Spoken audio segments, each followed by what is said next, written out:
Okay, tonight we're going to have some fun with a trace flag.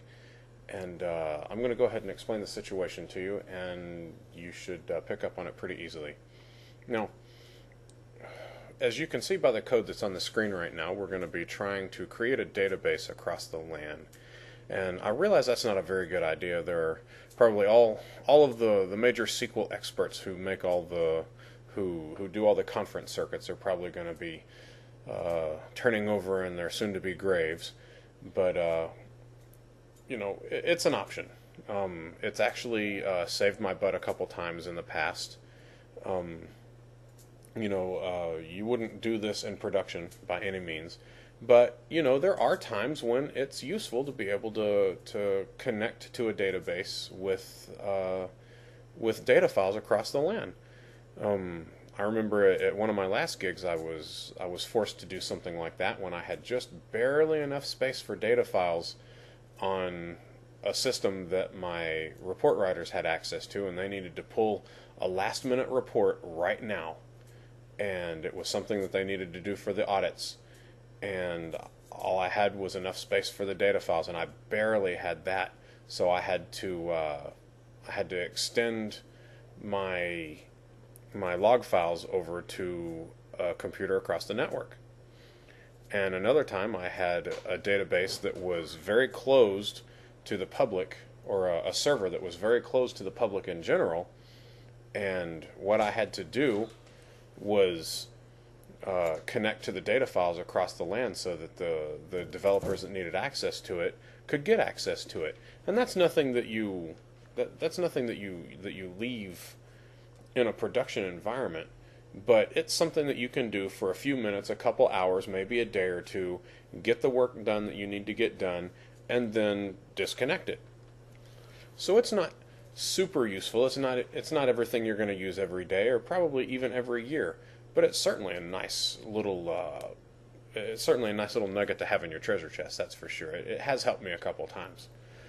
So, with no further ado, without any further ado, let's go ahead and do this.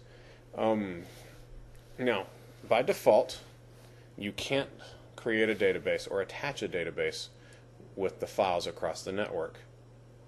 I'll go ahead and turn that off and make sure. So if I try to create this database, see, it's going to tell me that the MDF is on a network path, and it's going to say could not be created. Yeah, sure.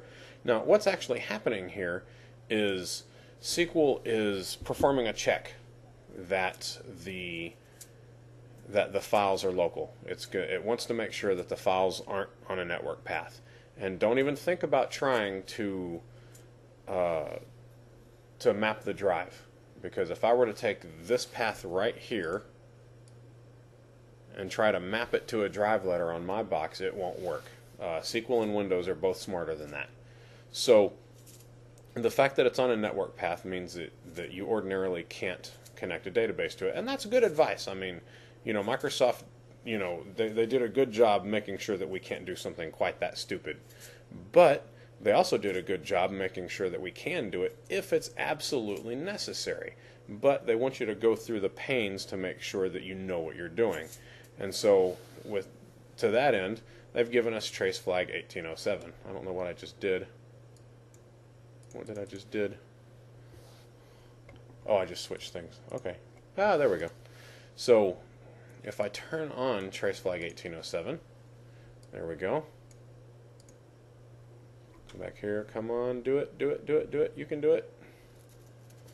There we go. So now, I have here on my local box a database that I just created, test 1807, that I should be able to map back to, if the GUI is good to me. There we go. Should be able to map back to network data files. It's all good, right? So with that end, I said I could also attach databases or database files across the network. That holds very true. Let me see. I think I've got a couple here from when I was playing around earlier. What was this? 1807. Let me get on that box real quick. 1807A. Okay. Yeah, so I've got some files here I can play with. So if I were to do something like exec sp attach db, name equals, let's say MyDB, right? Let's get really fancy here. And go at file name 1 equals, I'll just do that for now. Whoops. At file name 2 equals, I'll do that, and then I'll come up here and cut and paste these guys right here.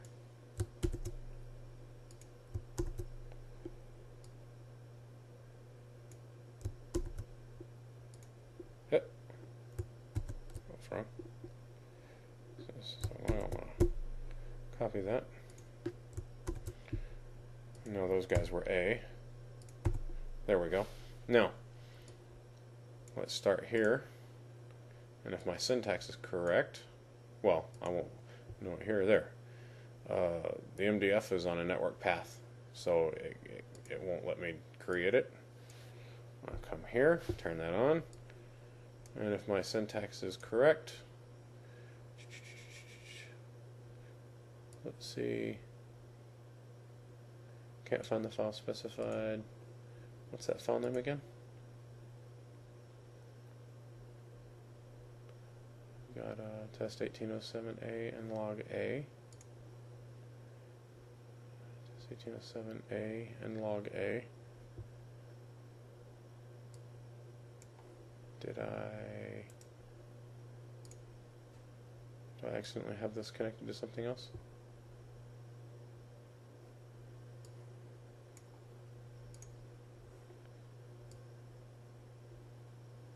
Can't find the file specified. Huh. Oh, you know what I bet the problem is? Okay, here we go.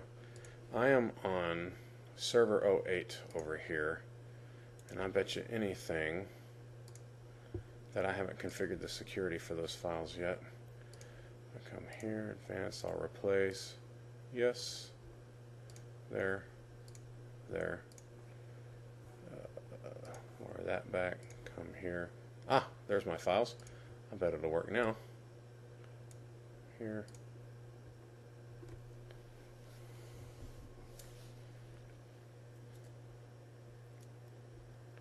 There we go. And I've got two different versions of Katmai running here, but you can see that it went. So if I come here, do a refresh, there's MyDB. I should be able to pull up some properties on that guy. Files, right there.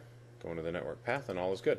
So I had a little hiccup there with network permissions, but then again, that's part of the problem you're going to run into when you do stuff like this, right?